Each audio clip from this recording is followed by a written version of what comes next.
This is the number. హత్య చేయబడ్డ DSP revolver ఇది. చెప్పు, నీకు రివాల్వర్ ఎక్కడిది? చెప్పు. Come on speak out. Syed Iqbal, Anantha Swamy, George. ఇంకెన్ని పేర్లు ఉన్నాయిరా నీకు? చెప్పు. కమాన్ చెప్పు. Speak out. Come on, kill me. Come on, go ahead, shoot! Shoot! You can't, man. Shut up, you rascal! Come on. Come on. Come out with facts. మీకు నిజం కావాలి అంతేగా? Yeah. చెప్తాను. I killed him. I killed him. The great భగవాన్ ఋషికే స్వామీజీని నేనే హత్య చేశాను. స్వార్థపరుల చేతిలో నేనొక పనిముట్టుని, గజదంక చేతిలో పదునైన కత్తి లాంటి వాణ్ణి. వాళ్ళే నన్ను అలా చేశారు. ఎవరు వాళ్ళు? స్వామీజీ శిష్యుడు, మంత్రివర్యుడు అయిన ద గ్రేట్ ఫణిభూషణ్ రావు. తన పవిత్ర వృత్తితో ఎందరికో ప్రాణదానం, నేత్రదానం చేయాల్సిన ప్రముఖ వైద్యుడు మురళీమోహన్ రావు. వాళ్ళకి నీకు ఏమిటి సంబంధం? హోటల్ సర్వర్గా పనిచేసుకుని నన్ను తెలివిగా మచ్చిక చేసుకున్నారు. స్వామీజీని చంపాలనుకున్న వాళ్ల కుట్రలో డిఎస్పీ దిలీప్ సింగ్ అడ్డుగా నిలిచాడు. నాకు డబ్బు ఎరవేసి బెదిరించి డిఎస్పీని నా చేత చంపించారు. అలా నన్ను హంతకుడిగా మార్చి వాళ్ల గుప్పెట్లో పెట్టుకున్నారు. తర్వాత స్వామీజీని చంపడానికి పథకం తయారు చేశారు. నా పేరు మార్చి, రూపు మార్చి స్వామీజీ భక్తుడిగా నన్ను ఆశ్రమంలో చేర్చారు. ఓకే, జూన్ 12వ తేదీన అసలు ఏం జరిగింది? Necessity is the mother of invention ఏమంటారు? అటు చూడు. బ్యూటిఫుల్. ఎవరా అమ్మాయి? అవసరాన్ని వెతుక్కుంటూ వెళుతున్న ఓ అభాగిని. షీఈస్ ఆఫ్టర్ ఆల్ నా పేషెంట్ భార్య. ఆమె మాంగళ్యానికి దృష్టి కావాలి, అందుకే నీ దృష్టి ఆమెను వెంటాడాలి. Go ahead. డ్రైవర్ కారాపు.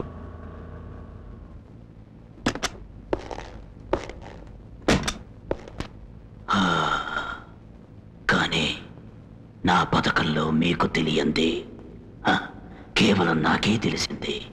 కనీసం కోకిలకు కూడా తెలియంది. అది అసలు హత్య రహస్యం. The most crucial 6 minutes. Tell me.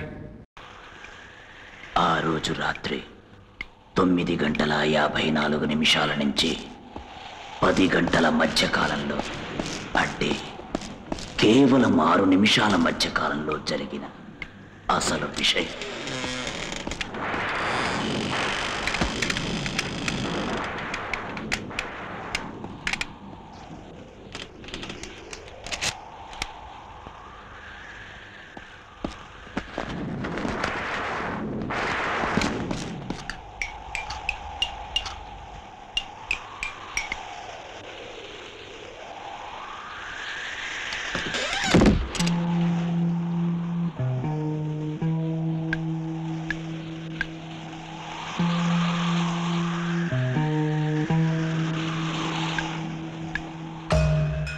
గంటల 57 నిమిషాలకి స్వామీజీ శిష్యులతో గదిలోకొస్తున్నాడు.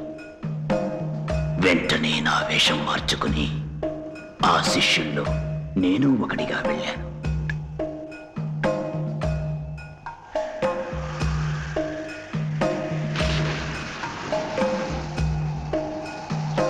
స్వామీజీని గదిలో వదిలిపెట్టి శిష్యులంతా బయటకొచ్చేశారు. నేను తప్ప. వాళ్ళెవరికీ తెలియకుండా తప్పుకొని దాక్కున్నాను.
షూట్.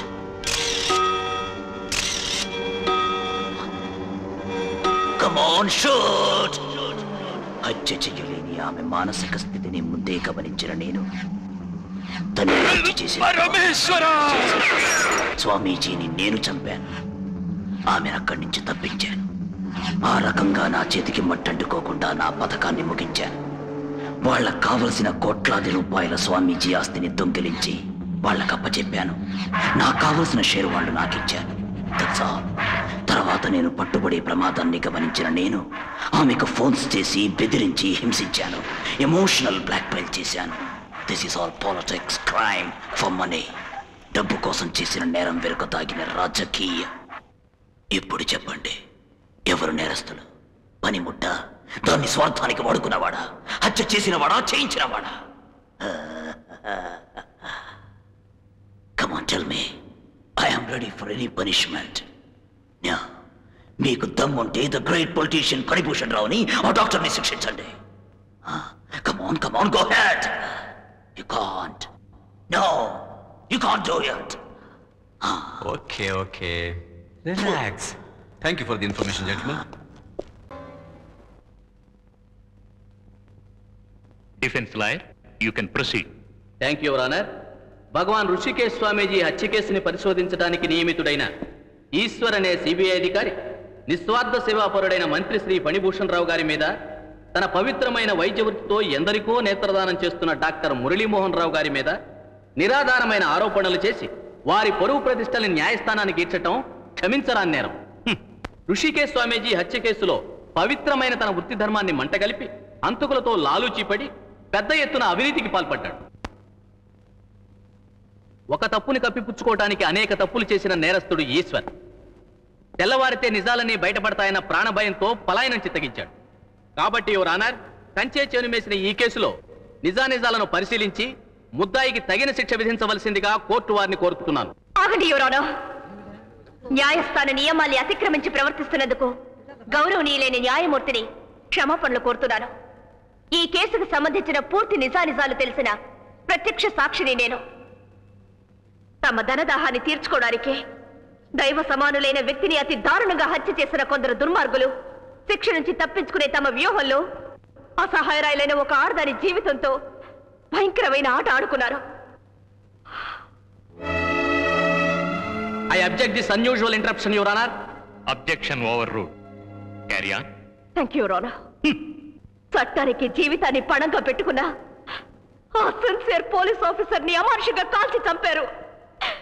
ముక్కు పచ్చలారిన పసివాడిని అపహరించుకుపోయి కాల్చి చంపి పసి కద్ద శవాన్ని నాకే బహుమతిగా పంపారు.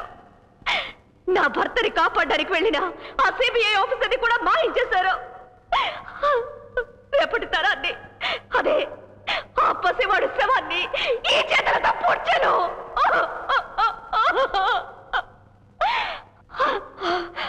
ఆ శవంతో పాటు నాలో చచ్చిన సహనాన్ని పూడ్చిపెట్టి ఆ మట్టిని పులుముకొని ఆ సమాధిలోంచి లేచిన హాహాకారాల్ని నాలో కలుపుకొని వచ్చాను. 100 మంది నేరస్తుల్ని శిక్షించకుండా విడిచిపెట్టడం కంటే ఒక్క నిర్దోషిని శిక్షించడం నేరం అంటోంది మీ న్యాయస్థానం. మరి ఇంతమంది నిర్దోషుల్ని కేవలం ఒకరిద్దరు వ్యక్తులు శిక్షించడం, మనుషుల రక్తంతో దాహం తీర్చుకునే అటువంటి చీడ పురుగుల్ని, అదే యాంటీ సోషల్ ఎలిమెంట్స్, వాళ్ళు చేసిన ఈ ఘోరమైన నేరాలకి ఒక న్యాయమూర్తిగా మీరు తీర్పు చెప్పే ముందు just give a chance to anyone individual in the society. అదే మీరు కాక ఈ ప్రజల్లో ఏ ఒక్కరికైనా తీర్పు చెప్పే అవకాశం ఇస్తే అప్పుడు ఆ తీర్పు ఇలా ఉంటుంది. నా తీర్పు ప్రజల్లో ప్రతి ఒక్కరిని గుర్తించనివ్వండి. క్షమించండి మిస్టర్ జస్టిస్.